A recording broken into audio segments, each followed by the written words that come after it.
मज चातकाचे निआशे आनंद घन ही माऊली वर्षे पुरवूनि माझिया अल्पतृषे भक्त प्रकर्षे निवविल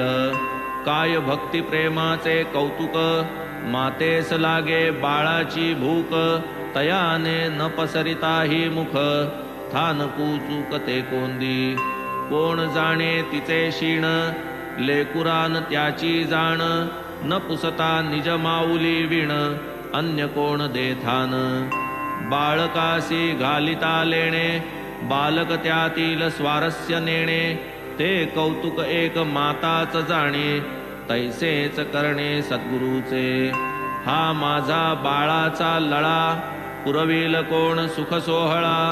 माऊली वीण कोणास कळवळा तो जिव्हाळा दुर्मिळ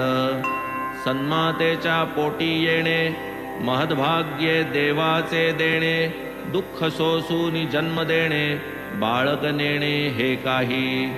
असो ये अर्थी आणिक वचन बोलिले बाबा करवितो श्रवण अहो जी आपण श्रोते सज्जन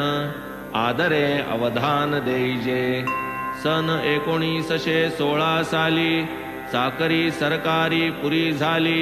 यथा योग्य पेन्शन बसली वारी आली शिर्डीची गुरुपौर्णिमेचा तो दिवस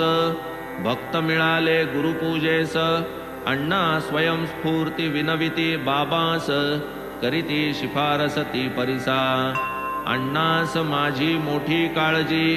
बाबांच्या समोर करीती अजीजी यांच्या वाढत्या संसारा माझी कृपा कराजी याजवर